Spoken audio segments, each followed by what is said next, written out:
당신 딸이 우리 아들 꼬신 거 아니에요? 일부러 임신해서 재벌집 며느리 되려고 한 거 맞죠? 한남동 최고급 레스토랑 상견례 자리에서 시어머니는 임신 8개월 된 예비 며느리를 향해 차갑게 내뱉었습니다. 하지만 그 순간 조용히 앉아있던 신부의 아버지 눈빛이 달라졌죠. 주차장에서 벌어진 충격적인 폭행 사건 이후 불과 3시간 만에 중견 건설사는 동시다발적으로 무너지기 시작했습니다. 작은 사업을 한다던 신부 아버지의 진짜 정체는 과연 무엇이었을까요? 시청 전에 구독과 좋아요 꼭 부탁드립니다. 영상 제작에 큰 힘이 됩니다. 아버님은 무슨 일 하세요? 시어머니의 질문이 떨어졌습니다. 목소리는 정중했지만 그 안에 담긴 의도는 명확했죠. 혜리는 아버지 배정훈을 바라봤습니다. 아버지는 물잔을 내려놓으며 조용히 대답했습니다. 작은 사업을 합니다. 그러니까 자영업자시네요. 시어머니의 입꼬리가 살짝 올라갔습니다. 비웃음이었습니다. 혜린의 손이 떨렸죠. 테이블 밑에서 손을 꽉 쥐었습니다. 손톱이 손바닥을 파고들었지만 표정은 유지해야 했습니다. 이곳은 한남동 프라이빗 레스토랑이었습니다. 1인당 30만 원짜리 코스 요리를 파는 곳이죠. 천장은 높았고 샹들리에는 화려했습니다. 통유리 너머로 한강이 보였습니다. 혜리는 이런 곳에 와본 적이 거의 없었습니다. 아버지도 마찬가지였죠. 오늘은 약혼자 준혁의 부모님을 처음 만나는 날이었습니다. 혜리는 임신 8개월이었습니다. 배가 많이 불러 있었죠. 베이지색 원피스를 입었지만 배는 감춰지지 않았습니다. 준혁의 어머니는 명품 정장을 입고 있었습니다. 손목에는 굵은 금팔찌가 걸려 있었죠. 화장은 진했고 표정은 차가웠습니다. 아버지는 말끔한 정장 차림이었지만 시어머니와는 분위기가 달랐습니다. 혜린 씨는 어느 대학 나오셨죠? 시어머니가 다시 물었습니다. 혜린은 예상했던 질문이었습니다. 충청도에 있는 지방대학교 나왔습니다. 아, 지방대요? 시어머니의 눈빛이 차갑게 식었습니다. 실망이 역력했죠. 옆에 앉은 시아버지도 미간을 찌푸렸습니다. 전공은요? 경영학과입니다. 그래서 지금은 뭐 하시는데요? 작은 회사에서 마케팅 대리로 일하고 있습니다. 작은 회사라면 직원이 50명 정도 되는 중소기업입니다. 시어머니는 고개를 끄덕였습니다. 하지만 만족스러운 표정은 아니었습니다. 오히려 더 실망한 것처럼 보였죠. 월급은 얼마나 받으세요? 혜리는 당황했습니다. 너무 직접적인 질문이었습니다. 하지만 대답해야 했습니다. 250 정도입니다. 250이요? 그걸로 어떻게 살려고 그래요? 애 키우는데 돈이 얼마나 드는데? 시어머니의 목소리가 높아졌습니다. 주변 테이블에서도 들릴 정도였죠. 저도 벌잖아요, 어머니. 준혁이 끼어들었습니다. 혜린을 감싸려는 시도였습니다. 하지만 시어머니는 아들의 말도 무시했습니다. 내 월급도 많지 않잖아. 거기다 애까지 키우면 빠듯하지. 두 사람이 함께 벌면 괜찮습니다. 배정훈이 조용히 말했습니다. 목소리는 낮았지만 단호했죠. 시어머니가 배정훈을 쳐다봤습니다. 아버님은 뭐 하신다고 하셨죠? 자영업? 네, 작은 사업을 합니다. 무슨 사업인데요? 투자 관련 일을 합니다. 아, 그러니까 주식이나 하시는 거예요? 시어머니의 말투에는 경멸이 섞여 있었습니다. 배정훈은 대답하지 않았습니다. 그저 조용히 시어머니를 바라봤을 뿐이죠. 웨이터가 전체 요리를 가져왔습니다. 작은 접시에 예쁘게 담긴 음식이었습니다. 시어머니는 포크를 들어 한 입 먹었습니다. 그리고 다시 입을 열었습니다. 혜린 씨 부모님은 어디 사세요? 노량진에 삽니다. 노량진? 거기 원룸촌 아니에요? 아파트에 삽니다. 혜린의 목소리가 떨렸습니다. 분노와 수치심이 뒤섞였죠. 시어머니는 코웃음을 쳤습니다. 어머니는 뭐 하세요? 집안일 하십니다. 전업주부시군요. 아버님만 버시는 거네. 네. 시어머니는 시아버지를 쳐다봤습니다. 두 사람은 눈빛을 교환했죠. 무언의 소통이었습니다. 그 의미는 명확했습니다. 이 집안과는 안 되겠어. 준혁은 아무 말도 하지 않았습니다. 그저 고개를 숙이고 음식만 먹었죠. 혜리는 약혼자를 바라봤습니다. 손을 잡아주길 바랐습니다. 위로의 말이라도 해주길 원했죠. 하지만 준혁은 아무것도 하지 않았습니다. 배정우는 딸을 보았습니다. 혜린의 눈가가 붉어져 있었습니다. 눈물을 참고 있는 게 보였죠. 배정훈의 턱에 힘이 들어갔습니다. 메인 요리가 나왔습니다. 스테이크였습니다. 시어머니는 칼로 고기를 자르며 말했습니다. 그나저나 애는 언제 나와요? 다음 달 초에 출산 예정입니다.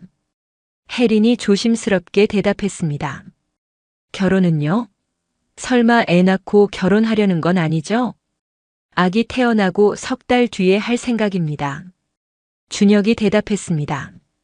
시어머니의 얼굴이 굳었습니다. 뭐? 석 달이나 기다려? 그럼 애는 사생아로 태어나는 거잖아요. 목소리가 커졌습니다. 다른 테이블에서 사람들이 쳐다봤습니다. 혜리는 고개를 숙였습니다. 얼굴이 화끈거렸죠. 어머니, 목소리 좀요.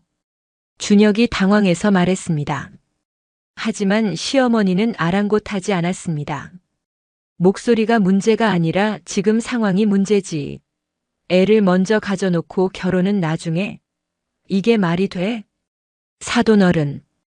배정훈이 조용히 불렀습니다. 시어머니가 배정훈을 쳐다봤습니다. 네. 사생아라는 표현은 적절하지 않습니다. 두 사람이 사랑해서 만든 아이입니다. 적절하지 않다고요? 그럼 뭐예요? 혼전 임신이 떳떳한 일이에요? 떳떳하지 못한 일은 아닙니다. 다만 순서가 바뀐 것뿐이죠. 순서가 바뀐 게 문제라고요. 요즘 애들은 다 이래요. 결혼도 안 하고 애부터 만들어 놓고. 시어머니의 목소리는 점점 더 날카로워졌습니다. 혜린의 눈에서 눈물이 흘러내렸습니다. 당신 딸 일부러 그런 거 아니에요? 시어머니가 혜린을 똑바로 쳐다보며 말했습니다. 혜린은 고개를 들었습니다. 눈물로 범벅이 된 얼굴이었죠. 네. 우리 아들한테 시집 오려고 일부러 임신한 거 아니냐고요. 혜린은 믿을 수 없었습니다. 귀를 의심했죠. 절대 아닙니다. 저는 그럴 생각 전혀 없었어요. 요즘 그런 여자들 많던데요. 돈 많은 남자 잡으려고 일부러 임신하는 애들. 어머니. 준혁이 소리쳤습니다. 하지만 시어머니는 멈추지 않았습니다. 너 재벌 2세 아니니? 우리 회사가 얼마나 큰지 알잖아. 그런 집안 며느리 되려고 작정한 거지. 정말 아닙니다. 저는 진심으로 준혁 씨를 사랑합니다. 혜린의 목소리가 떨렸습니다. 배정우는 딸의 손을 잡았습니다. 혜린의 손은 차갑고 떨리고 있었죠. 사모님, 지금 선을 넘고 계십니다. 배정훈이 차갑게 말했습니다. 시어머니가 눈을 크게 떴습니다. 뭐라고요? 지금 나한테 선을 넘는다고? 네. 처음 만난 자리에서 제 딸을 이렇게 모욕하시는 건 예의가 아닙니다. 모욕? 내가 언제 모욕했어요? 사실을 말한 건데? 사실이 아닙니다. 제 딸은 사랑하는 사람의 아이를 가진 것뿐입니다. 시아버지가 끼어들었습니다. 저기 너무 흥분하지 맙시다. 오늘 좋은 날인데요. 좋은 날이라고요? 이게 좋은 날이에요? 시어머니의 목소리가 더 높아졌습니다. 우리 아들이 이런 애랑 결혼한다는데 좋을 리가 있나요? 대놓고 비하하는 말이었습니다. 혜리는 더 이상 참을 수 없었습니다. 눈물이 주르륵 흘러내렸죠. 그리고 말이에요. 우리 며느리 감은 최소한 서울 주요 대학은 나와야죠. 지방대의 중소기업 다니는 애를 며느리로 받을 순 없어요. 시아버지까지 가세했습니다. 배정훈의 눈빛이 차갑게 식었습니다. 학벌로 사람을 판단하시는군요. 당연하죠. 집안끼리 결혼하는 건데 수준이 맞아야지. 그 수준이라는 게 뭡니까? 돈이죠, 돈. 학벌, 재산, 집안 배경. 그런 게 다 맞아야 결혼하는 거예요. 시어머니는 혜린을 위아래로 훑어봤습니다. 경멸하는 시선이었죠. 솔직히 말할게요. 당신 딸 우리 집안과 안 어울려요.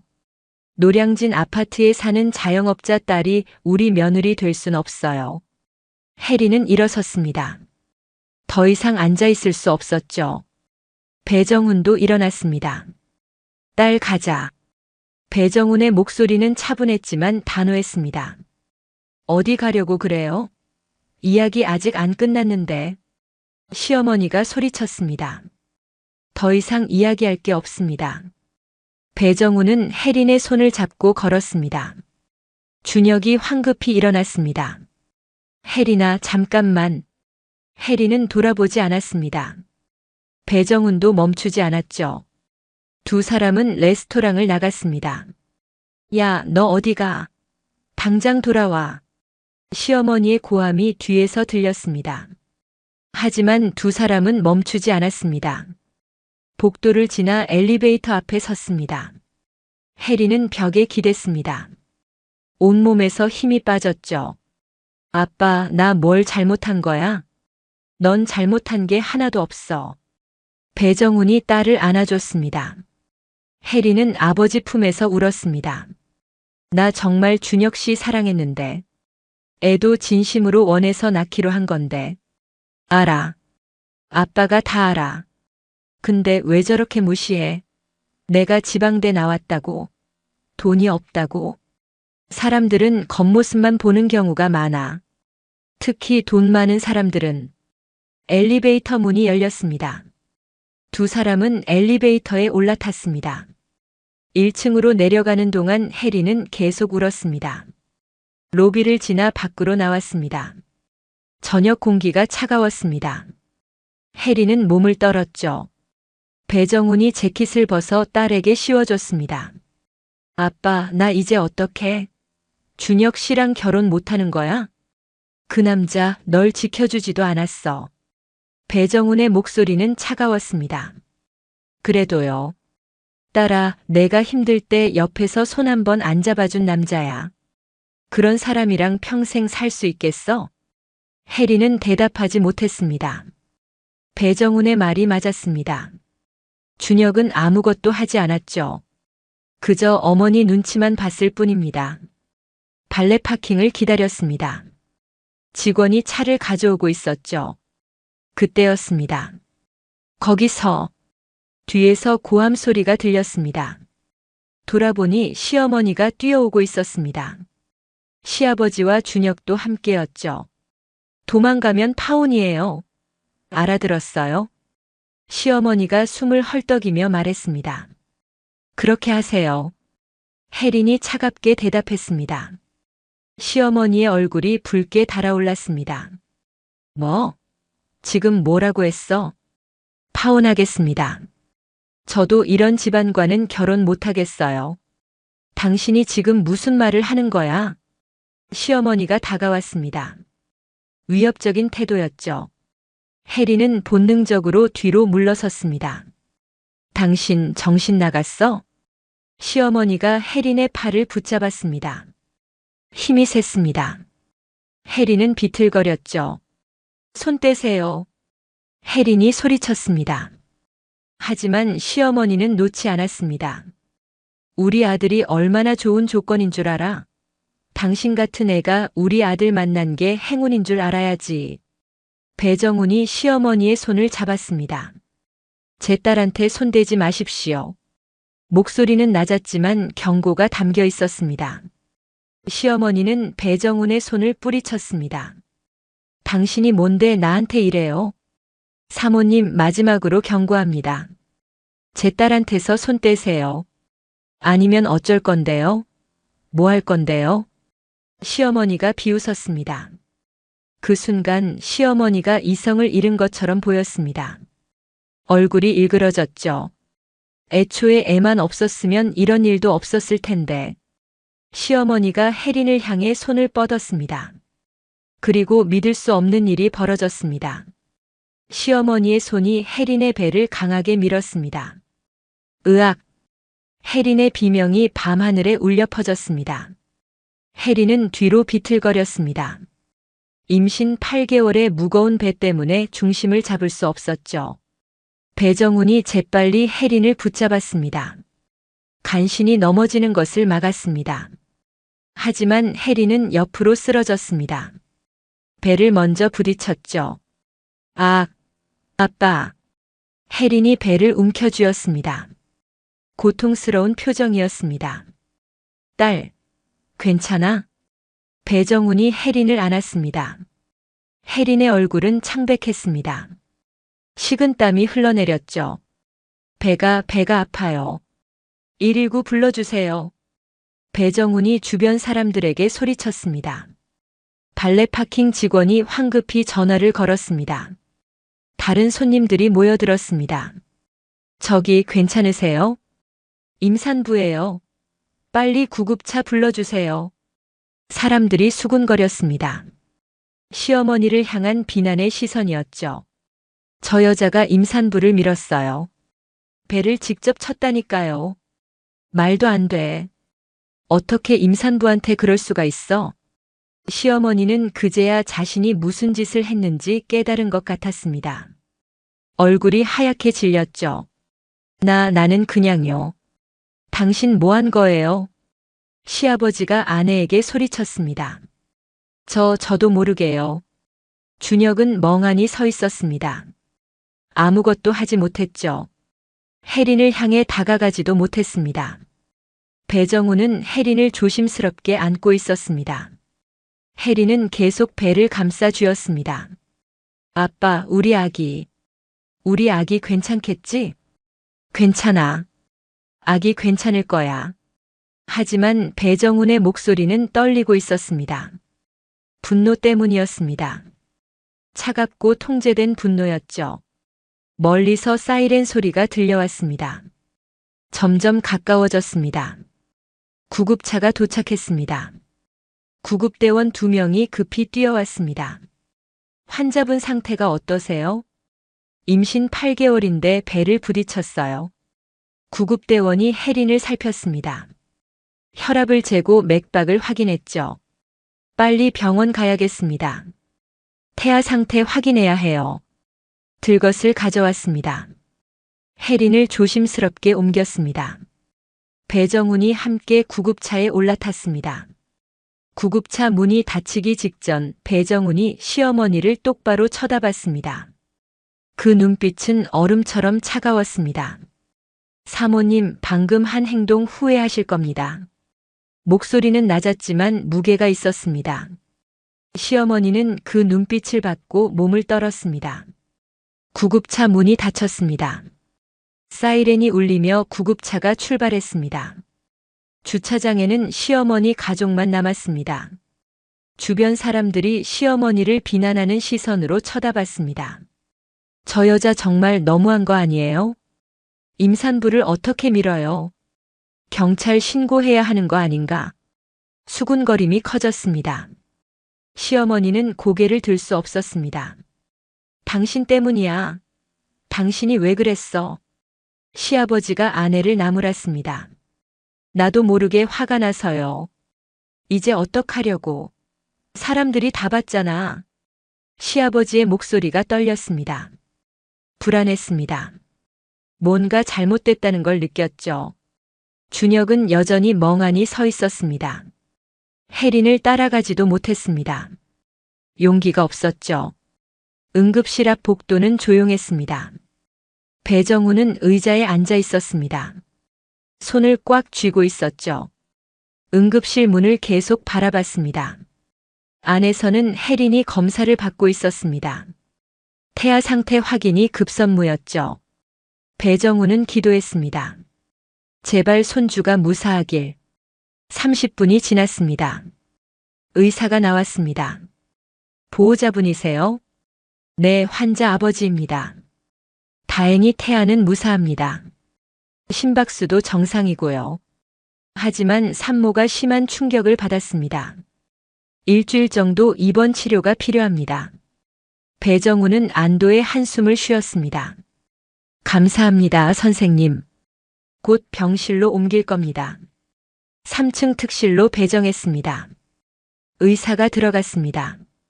배정우는 의자에 다시 앉았습니다. 긴장이 풀렸습니다. 하지만 곧 다른 감정이 올라왔습니다. 분노였습니다. 배정우는 핸드폰을 꺼냈습니다. 전화를 걸었습니다. 여보세요, 형님. 오랜만입니다. 목소리는 차분했습니다. 하지만 단단했죠. 네, 저 배정훈입니다. 급한 일이 생겨서 연락드렸습니다. 잠시 침묵이 흘렀습니다. 상대방이 말하는 동안 배정훈은 들었습니다. 제 딸이 폭행을 당했습니다. 임산부 폭행이요. 배를 직접 가격당했습니다. 배정훈의 목소리가 차갑게 식었습니다. 목격자는 다수 있습니다. 발레 파킹 직원들과 레스토랑 손님들이 모두 봤습니다. 가해자는 태광건설 강철우 대표의 부인입니다. 전화기 너머로 놀란 목소리가 들렸습니다. 네, 맞습니다. 태광건설이요. 형님, 이번 건은 넘어갈 수 없습니다. 제 선에서 처리하겠습니다. 전화를 끊었습니다. 곧바로 두 번째 전화를 걸었습니다. 차장님, 저 배정훈입니다. 제가 부탁 하나만 드리겠습니다. 상대방이 뭔가 물었습니다. 배정훈이 대답했습니다. 태광건설이라고 아십니까? 중견건설사입니다. 거기 대표 부인이 제 딸을 폭행했습니다. 임산부인데 배를 밀었어요. 배정훈의 턱에 힘이 들어갔습니다. 대출 심사 재검토 부탁드립니다. 경영 상태 면밀히 확인해 주시고요. 감사합니다, 차장님. 전화를 끊었습니다. 세 번째 전화를 걸었습니다. 검사님, 그건 기억하시죠? 제가 도와드렸던 일 말입니다. 상대방이 기억한다고 했습니다. 이제 제가 도움이 필요합니다. 태광건설 세무조사 좀 부탁드립니다. 특별 세무조사요. 배정훈은 잠시 멈췄습니다. 개인적인 일입니다. 그쪽 대표 부인이 제 딸을 다치게 했습니다. 임산부를 폭행했어요. 철저히 조사해 주십시오. 전화를 끊었습니다. 배정훈은 핸드폰을 내려놓았습니다. 심호흡을 했죠. 간호사가 나왔습니다. 보호자분, 환자 의식 돌아왔어요. 병실로 옮겼습니다. 3층 301호입니다. 감사합니다. 배정훈은 3층으로 올라갔습니다. 복도를 걸었습니다. 301호 앞에 섰습니다. 문을 열었죠. 혜린이 침대에 누워 있었습니다. 링거를 맞고 있었습니다. 배에는 태아 감시 장치가 부착돼 있었죠. 혜린은 아버지를 보자 눈물을 흘렸습니다. 아빠, 딸 괜찮아? 배정훈이 다가가 딸의 손을 잡았습니다. 아기는요? 우리 아기 괜찮아요? 괜찮아. 의사 선생님이 무사하다고 했어. 혜린은 안도의 눈물을 흘렸습니다. 배정훈은 딸의 이마를 쓰다듬었습니다. 아빠가 다 해결할게. 뭘 해결해요? 걱정하지 마. 아빠가 알아서 할게. 배정훈의 목소리는 단호했습니다. 혜린은 아버지를 바라봤습니다. 평소와 다른 느낌이었죠. 차갑고 날카로운 무언가가 느껴졌습니다. 밖에서 소란스러운 소리가 들렸습니다. 누군가 복도에서 말다툼하는 소리였습니다. 다음 날 오전 9시였습니다. 강철우는 책상에 앉아 서류를 검토하고 있었습니다. 태광건설 대표실이었죠. 전화벨이 울렸습니다. 비서가 전화를 받았습니다. 네, 태광건설입니다. 네. 금융감독원이요? 비서의 목소리가 떨렸습니다. 강철우가 고개를 들었습니다. 대표님, 금감원에서 전화 왔습니다. 강철우가 전화를 받았습니다. 여보세요, 강철우입니다. 네. 대출 심사 재검토요? 강철우의 얼굴이 굳었습니다. 갑자기 왜요? 다음 주에 대출 실행하기로 했잖습니까? 경영 상태 재평가. 아니, 우리 회사 재무제표 다 확인하셨을 텐데요. 전화기 너머 목소리는 단호했습니다. 알겠습니다. 연락 기다리겠습니다. 전화를 끊었습니다. 강철우는 미간을 찌푸렸습니다. 이상했습니다. 대출 심사는 이미 끝났었죠. 갑자기 재검토라니. 10분 뒤 전화가 또 왔습니다. 이번엔 직접 걸려왔습니다. 강철우 대표님이십니까? 국세청 조사국입니다. 강철우의 얼굴이 창백해졌습니다. 국세청이요? 네, 귀사에 대한 특별 세무조사가 예정돼 있습니다. 내일 오전 10시에 조사팀이 방문할 예정입니다. 잠깐만요. 특별 세무조사요? 우리가 뭘 잘못했는데요? 조사 과정에서 확인하겠습니다. 장부와 증빙 서류 준비해 주시기 바랍니다. 전화가 끊어졌습니다. 강철우는 수화기를 든 채 얼어붙었습니다. 대표님, 재무팀장이 급히 들어왔습니다. 무슨 일이야?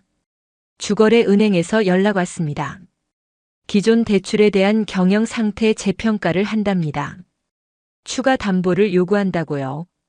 뭐? 강철우가 벌떡 일어났습니다. 그리고 다음 주 예정이던 10억 대출 실행이 중단됐답니다. 중단? 왜?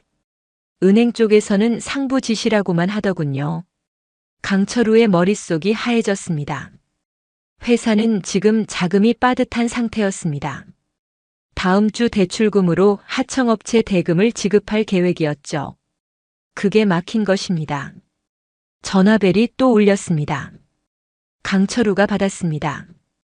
강 대표님, 저 대한건설 박상무입니다. 박상무님, 무슨 일이십니까? 죄송한 말씀이지만요. 저희 회장님께서 거래 중단하라고 지시하셨습니다. 뭐라고요? 태광건설과의 모든 거래를 즉시 중단하라고요. 다음 주 예정된 납품도 취소입니다. 잠깐만요. 그 납품 건으로 저희 생산 라인이 돌아가는 건데요. 저도 어쩔 수가 없습니다. 죄송합니다. 전화가 끊어졌습니다. 강철우는 전화기를 내려놓았습니다. 손이 떨렸습니다. 비서실장이 황급히 들어왔습니다. 대표님, 한강산업에서도 연락 왔습니다. 이번 달 입찰에서 저희를 제외한답니다. 왜? 이유가 뭐래? 구체적인 이유는 안 알려주더군요. 그냥 내부 방침이라고만요. 강철우는 의자에 주저앉았습니다. 대표님, 누굴 건드리신 겁니까? 비서실장의 질문에 강철우는 대답하지 못했습니다. 불과 3시간 만에 회사 전체가 흔들리고 있었습니다. 금융감독원, 국세청, 은행, 주요 협력사들이 동시에 움직였습니다. 이건 우연이 아니었습니다. 누군가 의도적으로 움직인 것이었죠. 강철우의 머릿속에 어제 일이 떠올랐습니다. 상견례, 아내가 임산부를 밀었던 것, 그리고 그 임산부의 아버지. 작은 사업을 한다던 그 남자. 법무팀장이 들어왔습니다. 대표님, 경찰서에서 연락 왔습니다. 임산부 폭행 건으로 조사 나온답니다. 사모님께서 참고인 조사를 받아야 한답니다. 강철우의 얼굴이 완전히 하얗게 변했습니다. 당신 때문이야. 당신이 왜 그랬어? 강철우가 집에 전화를 걸었습니다. 아내에게 소리쳤죠. 나도 그럴 생각 없었어요. 그냥 화가 나서요. 화가 나서? 임산부를 밀어? 이제 회사가 망하게 생겼어. 전화를 끊었습니다. 강철우는 책상에 머리를 묻었습니다. 비서실장이 조심스럽게 물었습니다. 대표님, 그 집 배경 좀 알아볼까요? 알아봐. 빨리. 1시간 뒤 비서실장이 돌아왔습니다. 얼굴이 창백했습니다. 대표님, 큰일입니다. 뭔데? 그분 배정훈이라고 하십니다. 대한인베스트먼트 대표이사십니다. 강철우의 눈이 커졌습니다. 대한인베스트먼트라면 그 투자회사? 네. 주요 대기업들 지분 보유하고 있는 곳입니다. 그리고요. 비서실장이 서류를 내밀었습니다. 저희 주요 발주처 3곳이 전부 대한인베스트먼트가 대주주입니다. 강철우는 서류를 보았습니다. 손이 떨렸습니다. 그리고 배정훈 대표가 금감원 부원장, 국세청 조사국장과 친분이 있다고 합니다. 강철우는 의자에서 일어날 수 없었습니다. 다리에 힘이 풀렸죠. 우리가 건드려선 안 될 사람을 건드린 겁니다. 저녁 7시 병원 3층 복도였습니다. 강철우와 아내 그리고 준혁이 엘리베이터에서 내렸습니다. 301호를 찾았습니다. 병실 문 앞에 2명의 남자가 서 있었습니다. 검은 정장을 입은 경호원이었죠. 저기 면회 좀요. 강철우가 다가갔습니다. 경호원이 손을 들어 막았습니다. 누구십니까? 환자 약혼자의 가족입니다. 들어갈 수 없습니다. 제발입니다. 사과하러 왔습니다. 경호원은 흔들리지 않았습니다. 강철우는 무릎을 꿇었습니다. 복도 바닥에 머리를 조아렸죠. 제발 한 번만 만나게 해주십시오. 준혁도 무릎을 꿇었습니다. 아내는 벽에 기대 서 있었습니다. 어제의 오만함은 없었습니다. 바로 그때 병실 문이 열렸습니다. 배정훈이 나왔습니다. 강철우는 그대로 머리를 조아렸습니다. 죄송합니다. 정말 죄송합니다. 일어나십시오. 배정훈의 목소리는 차가웠습니다. 제발 용서해 주십시오. 제 아내가 잘못했습니다. 용서요? 배정훈이 강철우를 내려다봤습니다. 강 대표님, 어제 상견례 자리에서 제가 뭐라고 했죠? 작은 사업을 하신다고요. 정확히는 투자회사입니다.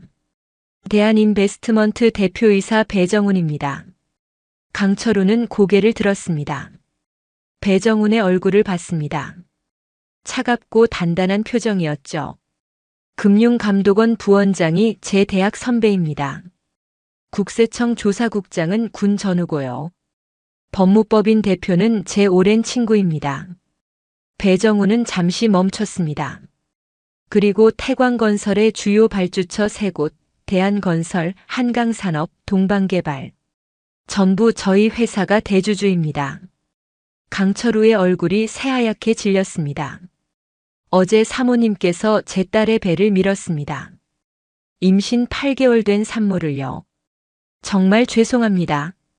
사과를 받아줄 생각 없습니다. 그럼 합의는요? 합의해 주시면 조사를 멈춰 주실 수 있습니까? 배정훈은 고개를 저었습니다. 이미 시작됐습니다. 멈추지 않습니다. 강철우의 입술이 떨렸습니다. 귀사는 이번 달을 넘기기 어려울 겁니다. 특별 세무조사에서 탈세가 드러날 테고 대출은 회수될 겁니다. 주요 발주처와의 거래도 끊길 테고요. 제발 살려주십시오. 강철우가 바닥에 머리를 박았습니다. 제 동생이 내일 귀사를 방문할 겁니다. 동생요? 대한그룹 회장입니다. 인수 제안을 하러 갈 겁니다. 시가총액의 30%로요. 강철우는 숨이 막혔습니다. 물론 거절하셔도 됩니다. 그럼 파산 절차 밟으시면 되니까요. 배정훈은 병실로 들어가려다 멈췄습니다. 강철우의 아내를 보았습니다. 사모님. 네네. 어제 제 딸에게 뭐라고 하셨습니까? 자영업자 딸은 며느리가 될 수 없다고 하셨죠? 죄송합니다. 학벌, 재산, 집안 배경이 중요하다고 하셨습니다. 맞습니까? 아내는 고개를 숙였습니다. 사람을 겉모습으로 판단하시더군요. 돈으로 사람의 가치를 매기시고요. 배정훈의 목소리는 차가웠습니다. 이제 아시겠습니까? 진짜 힘이 어디에 있는지. 아내는 대답하지 못했습니다. 경찰 조사 잘 받으십시오. 임산부 폭행은 중범죄입니다. 배정우는 병실로 들어갔습니다. 문이 닫혔습니다. 복도에는 강철우 가족만 남았습니다. 강철우는 바닥에 주저앉았습니다. 모든 것이 끝났습니다. 준혁이 아버지를 부축했습니다. 아버지, 어떡해요? 강철우는 대답하지 못했습니다. 그저 허공을 바라볼 뿐이었죠. 복도 끝에서 한 남자가 걸어왔습니다. 50대 중반 완벽한 정장 차림이었습니다. 강철우가 고개를 들었습니다. 남자가 멈춰 섰습니다. 강철우 대표님이십니까? 네, 누구십니까? 대한그룹 회장 최민우입니다. 강철우의 심장이 멎는 것 같았습니다. 내일 정식으로 방문하겠습니다만 미리 말씀드리죠. 귀사 인수 가격은 시가총액의 30%입니다. 생각해 보십시오. 최민우는 더 이상 말하지 않고 병실로 들어갔습니다. 강철우는 완전히 무너졌습니다. 병실 안에서 혜리는 침대에 앉아 있었습니다. 배정훈과 최민우가 들어왔죠. 삼촌. 혜린이 반갑게 인사했습니다.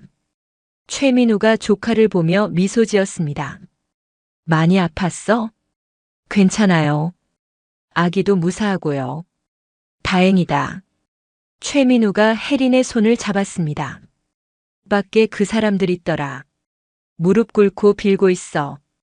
혜린은 창밖을 바라봤습니다. 아빠, 나 결정했어. 배정훈이 딸을 보았습니다. 파혼할 거야. 혜린의 목소리는 단호했습니다. 정말 그럴 거야? 응. 나 힘들 때 준혁 오빠 아무것도 안 했어. 손 한 번 안 잡아줬어. 어머니 눈치만 봤지. 혜린은 눈물을 흘렸습니다. 그런 사람이랑 평생 살 수 없어. 아기한테도 좋은 아빠가 될 수 없을 것 같아. 배정우는 딸을 안아줬습니다. 잘 생각했어. 그리고 아빠. 응? 그 사람 회사에서 잘라버려. 배정훈이 놀란 표정으로 딸을 보았습니다. 나한테 손가락 하나 까딱 안 한 사람이랑 결혼 못해. 그 사람도 대가를 치러야 해. 혜린의 눈빛은 차가웠습니다. 배정훈은 고개를 끄덕였습니다. 알았어. 배정훈이 핸드폰을 꺼냈습니다. 전화를 걸었습니다. 여보세요, 이사님. 저 배정훈입니다. 태광건설 입찰건 말입니다. 영구 배제 처리해 주세요. 잠시 멈췄습니다. 그리고 강준혁이라는 사람 있습니다. 태광건설 강철우 대표 아들이요. 우리 계열사 전부에 채용 블랙리스트 등록해 주세요. 전화를 끊었습니다. 혜리는 아버지를 보았습니다. 고마워, 아빠. 넌 내 딸이야. 당연한 거지. 복도에서 비명소리가 들렸습니다. 안 돼. 제발 한 번만 용서해 주세요. 시어머니의 목소리가 복도에 울려 퍼졌습니다. 배정우는 병실 문을 열었습니다. 시어머니가 바닥에 무릎 꿇고 있었습니다. 얼굴은 눈물로 범벅이었죠. 어제의 오만함은 온데간데 없었습니다. 들어오세요. 배정훈이 차갑게 말했습니다. 시어머니가 기어들어왔습니다. 혜린을 보자 다시 무릎을 꿇었습니다. 혜린 씨, 정말 죄송합니다. 제가 미쳤었어요. 정말 미쳤었어요. 혜린은 시어머니를 내려다봤습니다.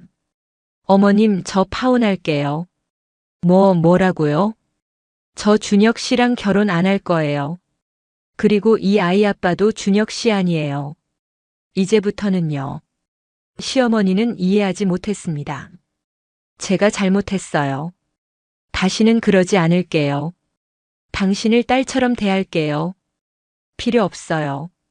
저는 사람 대하는 법도 모르는 집안에 시집갈 생각 없어요. 혜린의 목소리는 단호했습니다. 그리고 준혁 씨한테 전해주세요. 나 힘들 때 옆에 없던 사람은 필요 없다고요. 시어머니가 울부짖었습니다. 안 돼. 우리 아들이 당신 없으면 어떡해. 준혁 오빠는 어머니 없으면 사는 게 어려울 것 같던데요. 저 없어도 괜찮을 거예요. 혜리는 고개를 돌렸습니다. 더 이상 보고 싶지 않았습니다. 배정훈이 시어머니에게 말했습니다. 이제 나가주십시오. 제 딸이 지쳐 있습니다. 시어머니는 복도로 끌려나갔습니다. 경호원들이 부축했죠. 배정훈은 병실 문을 닫았습니다. 혜린을 보았습니다. 딸 괜찮아? 응. 속이 다 시원해. 혜린은 처음으로 웃었습니다. 최민우가 말했습니다. 형님, 태광건설 인수 절차 진행할게요. 30%면 너무 싼 거 아니야? 딸을 건드린 대가치고는 적당합니다. 배정우는 고개를 끄덕였습니다. 일주일 뒤 국세청 특별 세무조사 결과가 나왔습니다. 태광건설은 3년간 총 50억 원을 탈세한 것으로 드러났습니다. 은행은 기존 대출금 회수를 통보했습니다. 주요 발주처들은 모든 계약을 해지했죠. 태광건설은 한 달을 버티지 못했습니다. 결국 대한그룹에 인수됐습니다. 시가총액의 30% 말 그대로 헐값이었죠. 강철우는 경영 일선에서 물러났습니다. 탈세 혐의로 벌금 20억을 냈습니다. 구속은 면했습니다. 배정훈이 선처를 부탁했기 때문이었죠. 시어머니는 임산부 폭행죄로 기소됐습니다. 집행유예를 받았지만 전과자가 됐습니다. 준혁은 아버지 회사 정리를 도왔습니다. 그리고 지방 중소기업에 취직했습니다. 대한인베스트먼트 계열사에는 취직할 수 없었으니까요. 혜린에게 문자를 보냈습니다.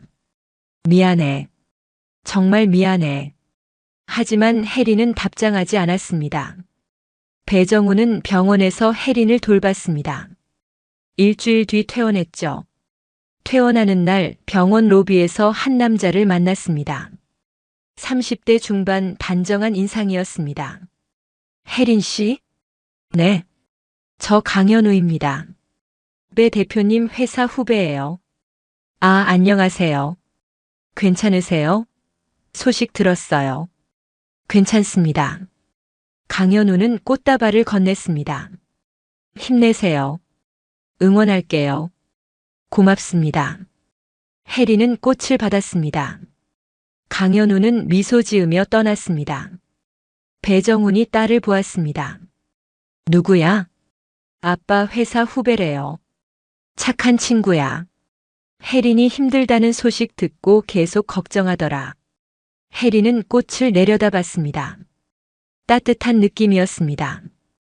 6개월이 흘렀습니다. 혜린은 건강한 아들을 낳았습니다. 병원 산후조리원에서 혜린은 아기를 안고 있었습니다. 배정훈이 손자를 보며 미소 지었습니다. 우리 손주 참 예쁘다. 그쵸? 아빠 닮았어요. 나 닮으면 안 되는데. 두 사람은 웃었습니다. 문이 열렸습니다. 강현우가 들어왔습니다. 손에는 아기 선물이 가득했죠. 혜린 씨 축하해요. 현우 씨 와주셨어요? 당연하죠. 우리 아들 보러 왔죠. 혜린은 얼굴이 붉어졌습니다. 우리 아들이라는 말에 가슴이 뛰었습니다. 강현우는 지난 6개월간 혜린을 꾸준히 만났습니다. 처음에는 선배 딸을 챙기는 마음이었죠. 하지만 점점 진심이 됐습니다. 혜린이 임신 중이라는 것도 알고 있었습니다. 다른 남자의 아이라는 것도 알았죠. 하지만 상관없었습니다. 혜린 씨. 네. 저 할 말이 있어요. 강현우가 무릎을 꿇었습니다. 배정훈이 놀라 일어났습니다. 혜린 씨, 저랑 결혼해 주시겠어요? 이 아이 아빠가 되고 싶어요. 혜린의 눈에 눈물이 고였습니다. 제가 다른 남자 아이를 낳았는데요. 상관없어요. 제가 이 아이 아빠 되고 싶어요. 진짜 아빠요. 혜린은 울먹였습니다. 저 같은 사람이랑요? 당신은 대단한 사람이에요. 힘든 상황에서도 아이를 지켰잖아요. 용기 있고 강한 사람이에요. 혜리는 고개를 끄덕였습니다. 네, 좋아요. 강현우가 일어나 혜린을 안았습니다. 배정우는 두 사람을 보며 눈물을 훔쳤습니다. 2달 뒤 조촐한 결혼식이 열렸습니다. 작은 웨딩홀이었습니다. 하객은 50명 정도였죠. 혜린은 웨딩드레스를 입었습니다. 아기를 안고 있었습니다. 강현우가 옆에 서 있었죠. 주례 없는 결혼식이었습니다. 두 사람이 직접 서약했습니다. 저 강현우는 김혜린을 아내로 맞이하고 이 아이의 아빠가 되겠습니다. 평생 지키겠습니다. 강현우의 목소리는 단호했습니다. 저 김혜린은 강현우를 남편으로 맞이합니다. 평생 사랑하겠습니다. 혜린의 목소리는 떨렸습니다. 하객들이 박수를 쳤습니다. 배정훈도 박수를 치며 눈물을 흘렸습니다. 피로 연장에서 배정훈은 손자를 안았습니다. 강현우가 옆에 섰습니다. 현우야. 네, 아버님. 고맙다. 우리 딸 잘 부탁한다. 제가 더 감사하죠. 이렇게 좋은 가족을 얻었으니까요. 배정훈은 손자를 내려다봤습니다. 이 아이 아빠는 내가 힘들 때 옆에 있던 사람이야. 그게 진짜 가족이지. 혜린이 다가왔습니다. 세 사람이 함께 아기를 안았습니다. 한편 태광건설은 대한그룹에 완전히 흡수됐습니다. 회사 이름도 대한건설로 바뀌었죠. 강철우는 작은 건설 자문 회사를 차렸습니다. 예전의 화려함은 없었습니다. 하지만 나름 살아가고 있었죠. 시어머니는 혜린에게 편지를 보냈습니다. 혜린 씨, 정말 죄송합니다. 제가 너무 어리석었어요. 돈과 학벌로 사람을 판단했던 제 자신이 부끄럽습니다. 행복하세요. 하지만 혜린은 답장하지 않았습니다. 용서는 혜린의 선택이었고 혜린은 아직 준비되지 않았습니다. 준혁은 지방 도시에서 새 삶을 시작했습니다. 작은 회사 과장이었습니다. 가끔 혜린 생각이 났습니다. 하지만 연락할 용기는 없었죠. 어느 날 준혁은 우연히 혜린의 결혼 소식을 들었습니다. SNS를 통해서였죠. 웨딩드레스를 입고 아기를 안은 혜린의 사진이 있었습니다. 준혁은 한참을 사진을 바라봤습니다. 혜린은 행복해 보였습니다. 옆에 선 남자도 환하게 웃고 있었죠. 준혁은 핸드폰을 내려놓았습니다. 가슴이 아팠지만 어쩔 수 없었습니다. 자신이 선택한 길이었으니까요. 1년 뒤 혜린은 대한그룹으로 이직했습니다. 아버지 회사였지만 실력으로 들어갔습니다. 강현우는 아기를 진짜 아들처럼 키웠습니다. 밤에 우유도 먹이고 기저귀도 갈았습니다. 혜린보다 더 열심히였죠. 어느 날 저녁 세 식구가 거실에 앉아 있었습니다. 아기는 이제 돌이 지났습니다. 아장아장 걷기 시작했죠. 아기가 강현우를 보며 말했습니다. 아빠. 강현우의 눈에 눈물이 고였습니다. 혜린도 울먹였습니다. 그래, 아빠 여기 있어. 강현우가 아들을 안아 올렸습니다. 혜린은 두 사람을 바라봤습니다. 따뜻한 풍경이었습니다. 이게 진짜 가족이구나 생각했습니다. 핸드폰이 울렸습니다. 아버지였습니다. 여보세요, 아빠? 딸 저녁 먹었어? 네, 먹었어요. 좋아. 나 내일 손주 보러 갈게. 와주세요. 전화를 끊었습니다. 혜린은 미소 지었습니다. 현우가 물었습니다. 아버님 오신대? 네, 내일 저녁에요. 좋네요. 제가 요리할게요. 두 사람은 웃었습니다. 밤이 깊었습니다. 아기는 잠들었습니다. 혜린과 강현우는 침대에 누웠습니다. 여보. 응? 고마워요. 나 같은 사람 받아줘서. 무슨 소리야? 내가 더 고맙지. 강현우가 혜린의 손을 잡았습니다. 당신은 대단한 사람이야. 힘든 상황에서도 아이 지켰잖아. 나는 그런 당신이 자랑스러워. 혜린의 눈에서 눈물이 흘렀습니다. 행복한 눈물이었습니다. 배정우는 자신의 집에서 차를 마시고 있었습니다. 혼자였지만 외롭지 않았습니다. 복수가 목적이 아니었습니다. 딸을 지키는 게 목적이었죠.